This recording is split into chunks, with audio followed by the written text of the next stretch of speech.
If you're looking for the high-end acoustic guitars, here's a list you must see. The Gibson Montana Hummingbird needs little introduction, and besides, just as you'd clear your throat to do so, that heritage cherry sunburst will have caught everyone's attention. It's a sublime instrument, Gibson's first square-shoulder dread, played by Keith Richards, Bob Dylan. It sounds big, detailed, inherently musical, nigh on perfect. If you want to get a good quality high-end acoustic guitars according to your needs, then watch the video till the end and then decide to buy. So let's get started.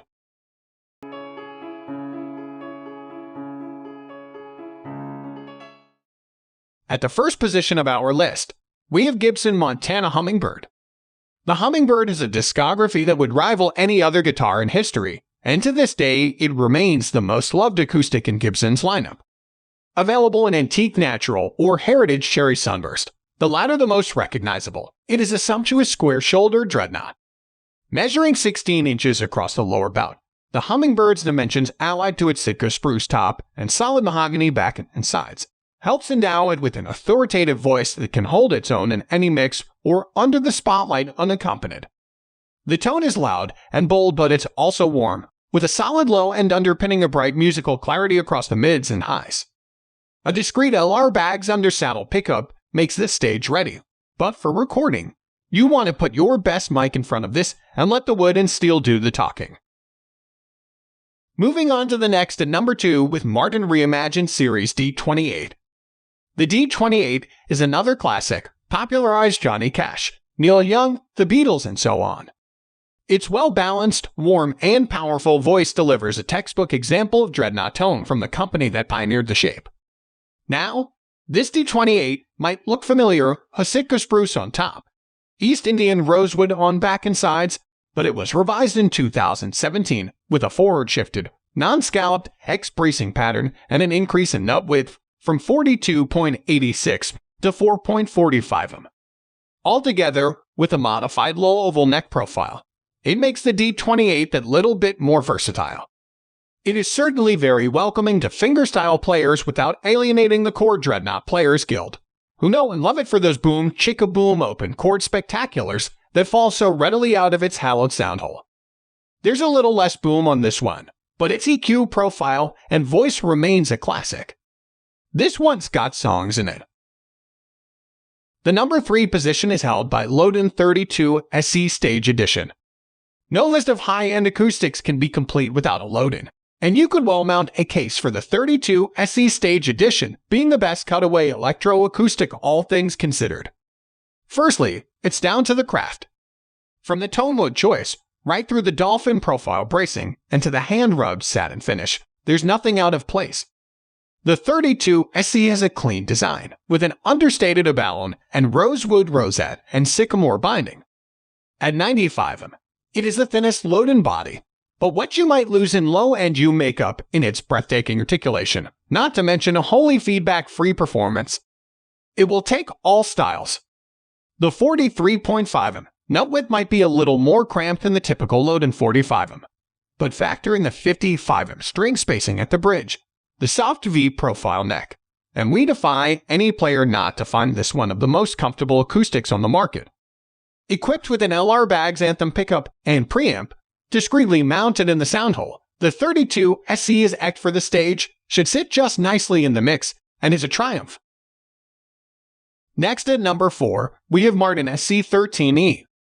Here's where Martin takes the electro-acoustic rule book and fires it straight into the sun with spectacular results. Now that everyone is over the shock of the new, can we all acknowledge that this is one of the coolest new designs in acoustic guitar history? No exaggeration. Aesthetically, it's confounding, an offset cutaway with an expansive Venetian cutaway allowing you to access almost the entire fretboard. Sure, you say, who goes beyond the 10th fret?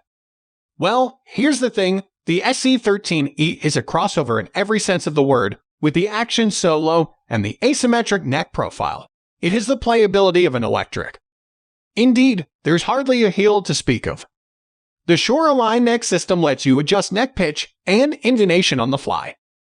While the Fishman MXT system lacks the tweakability of similarly priced tailors, it is nonetheless a fine performer, bringing the SC13E's voice sort of OMOO-esque, to the amplifier without stepping on the tone.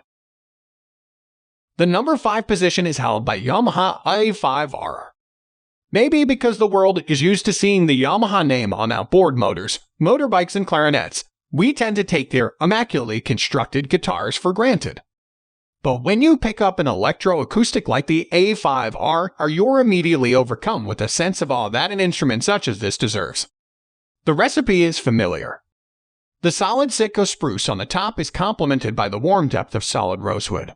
But with Yamaha's Artec artificially aging the top, the A5R sounds like it was put together some decades ago, with a lot of that forensic detail you get in old, worn-in acoustics.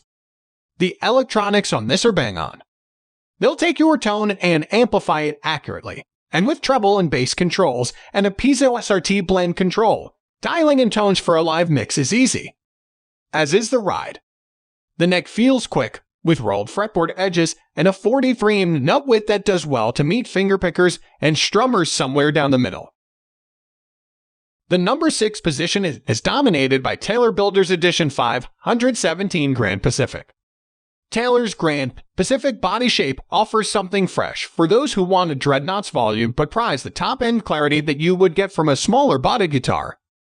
Acoustically, the Builder's Edition 517 is loud, assertive, and balanced, with Andy Powers' V-Class bracing once again serving as an example as to why it is one of the most exciting developments in modern acoustic guitar design. The tone feels as though it has been through a soundboard. Act from the beyond. The torrefied Sitka spruce top buffing the 517's tone up to a shine, with a tropical mahogany ensuring there's low-end substance behind it. This makes a fine choice for a serious player looking for a high-end acoustic that's dependable in a variety of situations. The expression system, too, which mounts the piezo behind the saddle, allows the 517 to be amplified without being robbed of its soul, as some plastic-sounding piezos are wont to do. Moving on to the next at number 7 with Gibson Montana SJ200 Standard. There's a strange sort of pressure that befalls the player who picks up the SJ200, and it's the weight of history. Like the Hummingbird and the D28, the SJ200 feels as though it's part of the very fabric of our popular culture. But don't sweat it. You don't have to write songs like Dylan or wear a rhinestone jumpsuit to make the SJ200 sing with some of the sweetest acoustic tones you'll find on this earth. You don't have to be a fingerpicker or a strummer. The SJ200 accommodates both. Just so long as you can meet the asking price, it will reward you in tone and feel. Is it too ostentatious?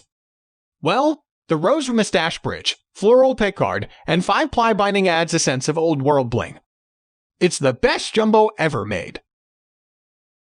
The number 8 position is held by Guild Traditional D55. The D55 is Guild's dreadnought, very similar in shape to the all-conquering 14-fret Martin on which it's based. However, if you're used to a handful in the neck, the D55 dreadnought makes for quite the contrast, a gloss neck and slimmer nut accentuating the neck's overall thinness, more a D than a C profile, to invite comfortable first-position chords aided by an impressively low action. That Adirondack bracing is doing its job, too, because string separation, definition, and dynamic range are all notable and it feels loud, alive and resonant when playing soft or hard. If this guitar is anything to go by, the latest traditional models are absolutely up there with the other big American names, offering superb quality craftsmanship and world-class tone. The D55 is a potentially serious workhorse that has every likelihood of outlasting and outperforming any one of us as long as we can keep on picking a sumptuous strummer. Next, at number 9, we have Taylor Builder's Edition 324s. Here's a planet-friendly, player-friendly electro-acoustic from Taylor that sees a solid mahogany top complemented by urban ash on the back and sides. Urban ash is recovered from the shamal ash trees that grow among California's inner-city and suburban areas. Why not make guitars from it? Andy Powers believes urban ash is not unlike mahogany, with a warm voice, musical low-end, and complicated mid-range that works so well in the mix. He's not wrong. Allied to Taylor's exemplary V-Class bracing, the 324s is a well-balanced electroacoustic. The onboard Taylor expression system too makes it ready for the stage, and it is a joy to play, with the upper bouts armrest always a welcome addition. Oftentimes, you'll play a Taylor, and it is like a taste of the acoustic guitar's future. With these new sustainable tone woods, not to mention the West African ebony on the fretboard, sourced from Taylor's own project, the taste is pretty sweet. Finally, the number 10 position is dominated by Waterloo by Collings WL14XH. The WL14 recreates the vibe, tone, and feel of the Kalamazoo-era Gibson L0 acoustics, made at a time when the Depression was ravaging the world, Gibson guitar sales included.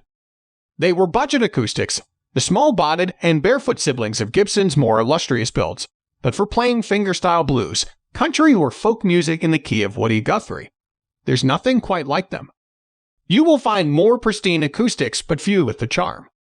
Offered with ladder-style bracing that Bill Collings says leaves the tone big and open with a mid-range hunk, or with X-pattern bracing for tighter tones that still remain laser-focused on making sure the punch lands in the mid-range.